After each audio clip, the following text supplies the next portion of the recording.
This is a read aloud of Daniel T. Willingham and Andrew J. Rotherham's article for Educational Leadership. The article's title is Education's Research Problem, subtitle Educators and Policymakers Often Ignore or Distort Scientific Findings. Here's why, and what we can do about it. This article is freely available on ASCD's website and is also part of the May 2020 Volume 77, Number 8 issue of Educational Leadership. Most people know the basic story of hand washing in medicine. Infections in medical facilities were a seemingly intractable problem until, starting in the 19th century, iconoclastic doctors used data to show that washing hands and instruments reduced infections and saved lives. Yet whether from stubbornness, politics among practitioners, or genuine disbelief that washing made a difference, there was plenty of resistance before basic steps to prevent infections took hold. Today, however, routine steps to prevent infection are commonplace. For instance, when you visit a doctor's office or emergency room, you'll see sanitizer by the door, even more so now in the midst of the coronavirus crisis. In education, though, we still don't, quote, wash our hands. Instead, we too often alternatively ignore, belittle, or weaponize scientific findings relevant to education, depending on personal or institutional preferences. We don't, in the education sector, do enough to support a culture or politics that prizes empiricism and learning, including learning about which education practices work best and what empirical data indicates about which practices are most effective. The threshold of certainty and other dilemmas. There are different ways of understanding the world. Some people understand things through religion, history, tradition, culture, or ideology. For others, it's science, sometimes filtered through these other touchstones. Philosophers sometimes refer to science as epistemically special, meaning that compared to other methods of learning about the world, science has been especially successful and revered. Policymakers, advocates, and salespeople are eager to use the according to science argument because Americans believe in science. A key problem for the policymaker or practitioner who hopes to use findings of science honestly is identifying a threshold of certainty for acting on those findings in some way. How persuasive must scientific evidence be before we feel compelled to act? There is always some uncertainty in scientific knowledge. Every theory is understood to be provisional, to be the best explanation we have now. Yet teachers and policymakers cannot wait for overwhelming evidence and seemingly flawless theory. Sometimes they must act, even when the evidence is far from ideal. For example, researchers know less about helping children develop reading fluency than they do about other topics in reading, such as decoding. But practitioners will encounter children who have trouble with fluency, and they must help those children as best they can. When should education leaders or teachers act based on the best science available? And when should they conclude that the best available still isn't good enough and should have no influence? And what then? These are difficult questions for many fields, but education is arguably doing a far worse job of engaging with conflicting and incomplete evidence in a thoughtful way than many others. The education sector often struggles even when fairly robust bodies of evidence exist on a particular intervention, for example on issues like reading instruction. Sometimes educators rush enthusiastically to apply an approach that hasn't amassed enough evidence of effectiveness. We will call this overpromising in the article. And sometimes they underdeliver by not adopting methods clearly backed by scientific research. Overpromising. Exuberance for evidence-poor practices. Sometimes the problem is straightforward. Educators, researchers, or policymakers base decisions on poor science. Learning styles provides a prominent example. The scientific claim made in such approaches and theories is that different people have different preferred ways of learning, for example, via images or via words, or via different modalities such as vision, hearing, or movement. Further, these preferences, particularly whether or not a learner is given chances to learn through their optimal style, affect learning outcomes. For decades, psychologists and other researchers have pointed out that the research base for these theories is absent or thin. Yet products claiming to help educators cater to learning styles abound, and textbooks intended for future teachers still present learning styles theories as valid. The theories are a fixture at many education conferences and schools of education. In other instances, the basic science is solid, but the field of education races toward unproven applications of that science. Educators' recent fascination with grit provides an example. Arguably, for example, it would be prudent to wait a bit longer to be certain that scientists agree that Angela Duckworth's particular description of grit, exhibiting passion and perseverance for long-term goals, is helpful to understanding an individual's motivation before applying strategies based on that concept in classrooms. Even if you think the scientific evidence on grit is firmly in hand, it seems obvious that a person probably can't and shouldn't choose what another person is passionate about. The student, not the educator, should choose his or her own goal. So the popular idea of making students gritty about performing schoolwork is likely flawed. Overpromising based on incomplete scientific evidence also creeps into policymaking. Teacher evaluation provides a compelling example. Faced with abundant research evidence that teacher evaluations were overwhelmingly perfunctory, policymakers, prodded by the Obama administration's Race to the Top grant program, acted by implementing evaluation systems for all teachers in just a few years. Moving a field of several million practitioners from a situation where hardly anyone is evaluated meaningfully to one where everyone will be every year was a Mount Everest of change management, yet implementation proceeded heedlessly. Flawed models were implemented, policies weren't well thought through, perverse consequences abounded, and teachers were frustrated. Instances where the policy appeared to work, for example in Washington, D.C., were overshadowed by problems elsewhere. An important idea, evaluating teachers more effectively, and some helpful science about the usefulness and limitations of value-added analysis were largely discredited. Under-delivering, ignoring science that might help. There are also times when solid science is underutilized in education. Researchers know, for instance, that reading comprehension depends heavily on how much the reader knows about the subject matter of the text. Knowledge of whales helps a lot when reading an article about whales. Yet the obvious implication that if we hope to improve reading comprehension, we need to plan and sequence the curriculum to ensure a broad base of knowledge has mostly been ignored, or perhaps worse, politicized.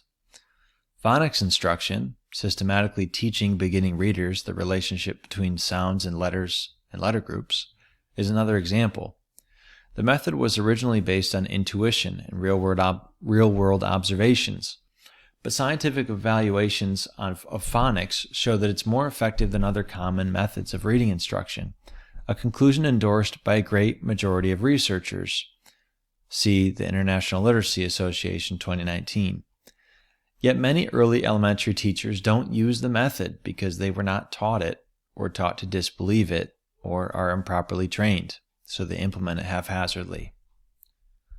Causes of misjudgment in the use of science. So why do educators and education policymakers so often overestimate or underestimate the value of scientific research? We believe it's because at one or more points in the process of using science to improve education, something breaks down. The process for adapting scientific evidence for use in education is generally a cycle of 3 steps. It begins with identifying a finding from research in basic science, for instance, something about how children understand numbers, or how individuals relate to one another in groups. The second step is exploiting that knowledge to make classrooms or schools more effective. The third is evaluating that application to be sure it helps as intended. The process is cyclical because we should always be updating our knowledge of basic science and trying to find still more effective educational practices. At step 1, overpromise may be due to straightforward inaccuracies in conclusions drawn through basic science, as in the case of learning styles where the evidence from real science is thin. Underpromise may happen here when practitioners don't know about high-quality scientific evidence related to a practice that may be helpful for learning, as has been the case, for example, regarding methods of committing information to memory. Underpromise may also happen when educators seek to apply findings from research that is somehow flawed, mistaking correlation for causation, for example.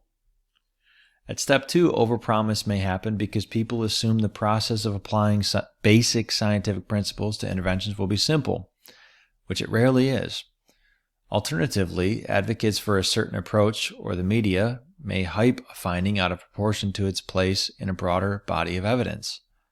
Underpromise at step 2 might look like a lack of classroom-ready applications for a scientifically validated principle. For example, a school leader who sees the value of a carefully sequenced, knowledge-rich curriculum has few to choose from. In step 3, measuring progress, problems arise when educators don't have reliable, valid measures of the outcomes that a strategy or program is meant to improve. This is a problem, for instance, in evaluating programs meant to boost creativity or critical thinking. They overpromise because there is, in fact, no way of knowing whether or not they are effective. A final factor leading to a lack of progress in applying research is forgetting the cyclical nature of science and its application. Education as a field is extraordinarily bad at remembering what we've tried before. We keep having many of the same arguments that raged a century ago on, for example, the benefits of teaching reading via phonics versus other methods, and the relative merits of discovery learning versus direct instruction. Forgetting our past can lead to either underpromise or overpromise, depending on whether we've forgotten evidence of effectiveness or uselessness. Of values, science, and education. Applied sciences like education inevitably entail values. That's because the goal is not to describe the world as it is, as in natural sciences, but to change the world, to make it more like it ought to be. Basic science can tell you that some children are good at math, whereas others are good with words, but it won't tell you whether you should ask children to work harder on their weaknesses or further develop their strengths. Discussions that are ostensibly about the scientific merit of findings can easily turn into cloaked discussions of values. This is a source of much confusion and mischief in education. Consider Teach for America, in which core members, mostly recent college graduates, undergo an accelerated training program and then teach in understaffed schools, where they receive ongoing support.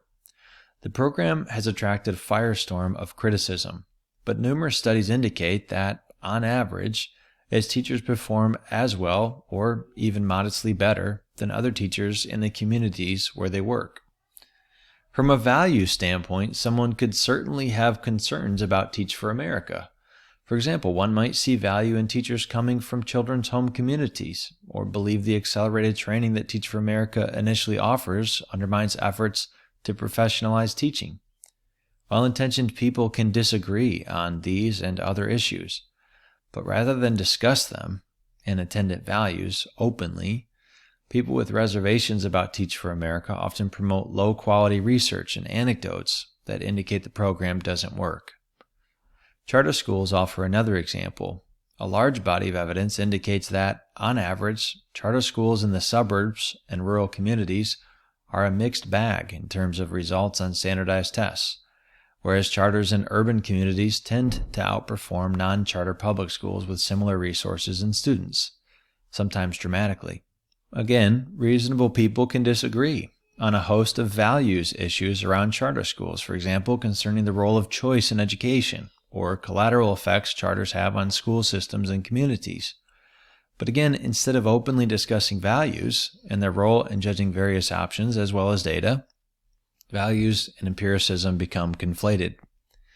Even on less acrimonious issues, values can confuse debate.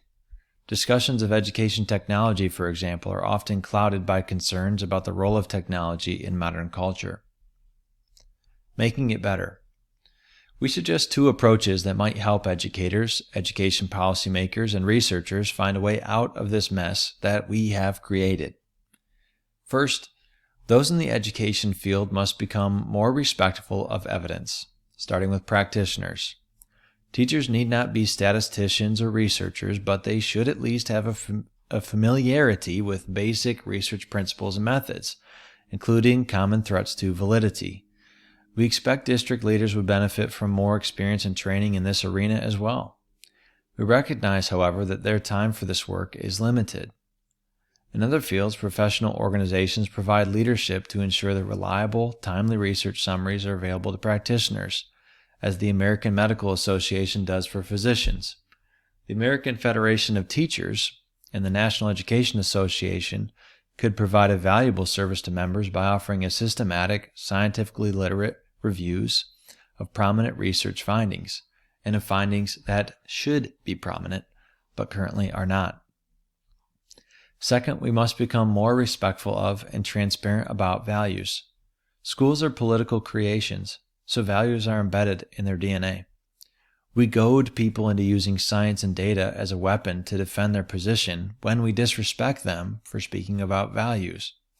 Values cannot be a trump card and must be weighed against scientific evidence, but we do ourselves a disservice when we wish values away, rather than clarifying them. We hope that teacher preparation programs will do more to ensure that educators develop a clear understanding of the distinction between scientific evidence and values, and how each informs decisions about education. Recently commenting on Twitter about the idea of a science of reading, education advocate and historian Diane Ravitch tweeted that teaching reading involves art and craft and experience, not, quote, science. In fact, we believe it involves all four. That we continue to pit them against each other shows how far we have to go. The references cited by the authors of this article can be found at the URL of the article, which again is freely available on ascd.org. Daniel T. Willingham is professor of psychology at the University of Virginia. He researches the application of findings from cognitive psychology to education, and is the author of many books, most recently The Reading Mind. Andrew J. Rotherham is co-founder of Bellwether Education Partners, a national nonprofit consulting organization.